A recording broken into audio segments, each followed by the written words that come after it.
Pernahkah kamu merasakan takut saat menonton film horor? Ada sebuah tempat di dunia nyata yang jauh lebih mengerikan dari film horor apapun yang pernah kamu tonton. Di tempat ini, ilmuwan yang seharusnya menyembuhkan justru berubah menjadi algojo. Manusia hidup dipotong tanpa bius. Ini bukan film horor, ini benar-benar terjadi. Selamat datang di unit 731. Pada tahun 1936, di pinggiran kota Harbin, Cina Timur Laut, Jepang mendirikan sebuah fasilitas rahasia, disebut sebagai Departemen Pencegahan Epidemi dan Pemurnian Air untuk Tentara Kuantung. Kedengarannya seperti tempat yang baik untuk kesehatan kan? Tapi jangan tertipu, di balik nama yang terdengar mulia itu, tersembunyi laboratorium paling mengerikan dalam sejarah perang modern. Namanya Unit 731. Unit ini dipimpin oleh seorang pria bernama Jenderal Shiro Ishii, seorang dokter militer yang cemerlang, lulusan universitas bergengsi Kyoto Imperial University. Tapi jangan bayangkan dia seperti dokter baik hati. Ishii percaya, karena senjata biologis sudah dilarang dalam Konvensi Jenewa, itu berarti senjata tersebut pasti sangat efektif.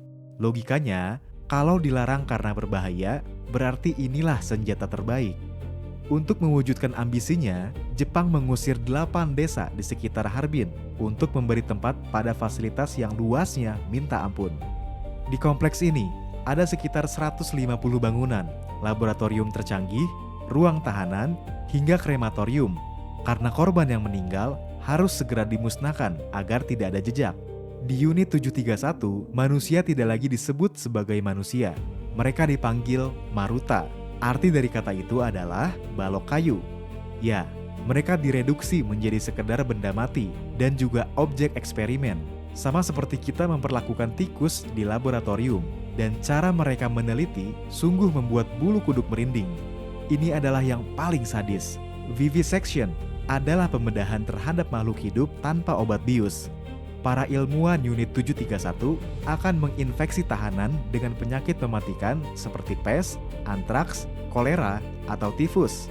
Setelah penyakit itu berkembang, mereka membedah korban saat masih hidup.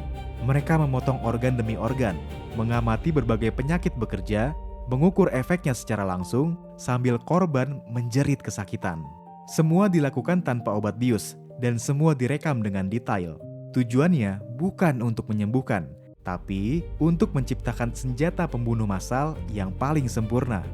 Dan yang paling mengerikan, ini dilakukan terhadap siapa saja, tahanan perang Cina, Korea, Rusia, bahkan Amerika, juga termasuk wanita dan anak-anak kecil.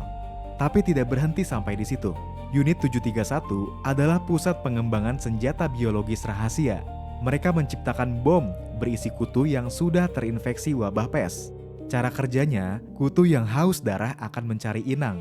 Begitu menyebar, wabah akan meledak dalam hitungan hari. Untuk menguji efektivitasnya, mereka mengikat tahanan di lapangan terbuka, lalu menjatuhkan bom kutu tersebut tepat di atas mereka. Tahanan kemudian terinfeksi, mereka diteliti saat sakit dan setelah meninggal. Lalu mereka segera diotopsi untuk dipelajari. Lalu masih ada lagi, para ilmuwan ingin mempelajari efek dari suhu ekstrim. Tahanan dibawa ke ruang pendingin. Tangan mereka dibekukan dalam suhu di bawah 0 derajat selama berjam-jam. Setelah itu, mereka melakukan tes. Mereka mengetuk tangan beku itu dengan tongkat untuk melihat apakah dagingnya rontok atau enggak. Beberapa tahanan kemudian dipindahkan ke ruang panas untuk mempelajari transisi suhu ekstrim di tubuh manusia. Tujuannya, mempelajari busuk daging dan efek frostbite untuk kepentingan medis tentara Jepang yang bertempur di musim dingin Siberia. Tapi lagi-lagi, para tahanan inilah yang harus membayar dengan nyawa mereka. Satu lagi yang paling mengerikan, tahanan dimasukkan ke dalam ruangan bertekanan rendah, perlahan tekanan udara diturunkan mirip dengan kondisi di ketinggian ekstrim. Akibatnya, tekanan di kepala korban tidak bisa beradaptasi. Darah di otak dan mata mereka mulai mendidih. Bola mata mereka bisa meledak. Mereka mati dengan cara yang menyakitkan, sementara para ilmuwan dengan dingin mencatat data dari balik kaca tebal. Tak satu pun korban yang selamat dari eksperimen ini. Mereka yang tidak meninggal karena penyakit akhirnya dibunuh untuk diotopsi. Di akhir perang, semua tahanan yang tersisa dibantai agar tidak ada bukti yang tersisa. Tidak cukup hanya dengan eksperimen di laboratorium, Unit 731 membawa kekejaman mereka ke kota-kota.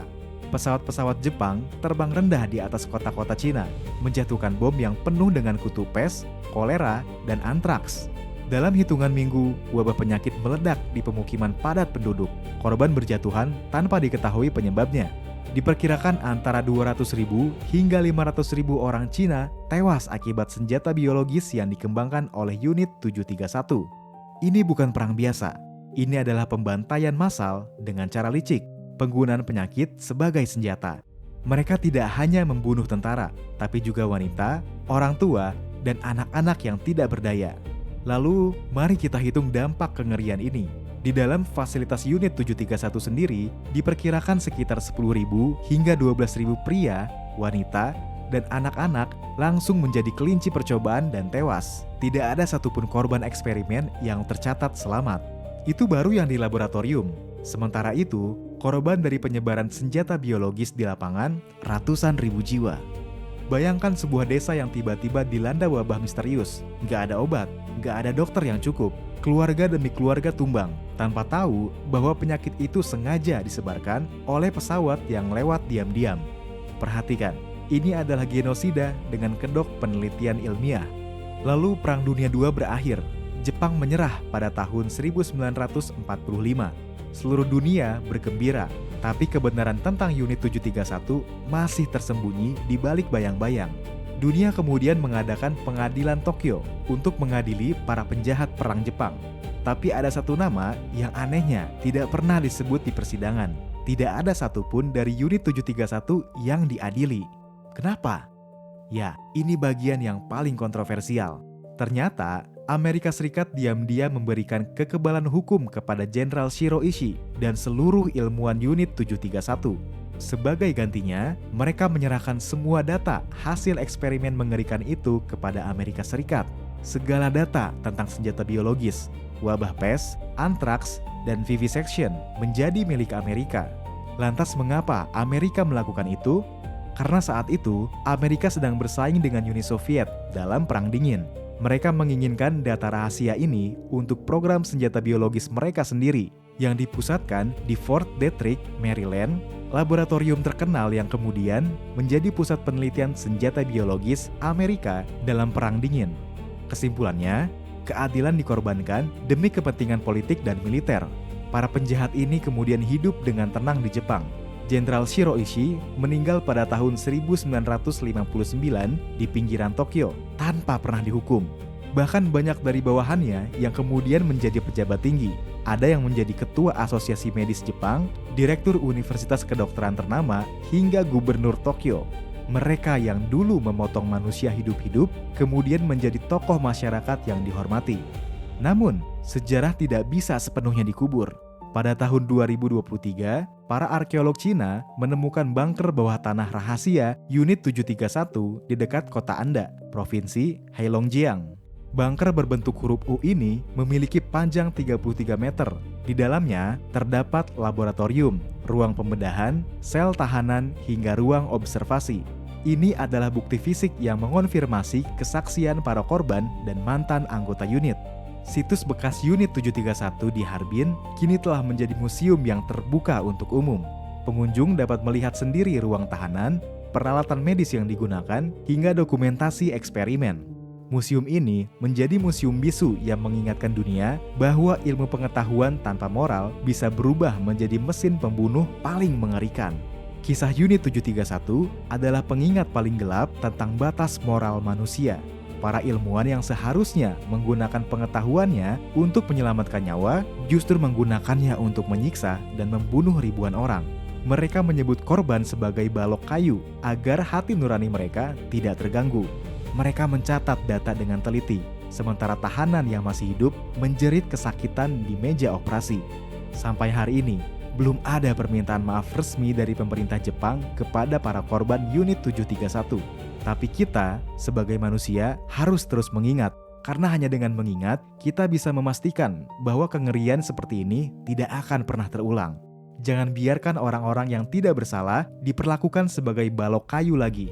Ini adalah pelajaran paling berharga dari lembaran tergelap sejarah manusia.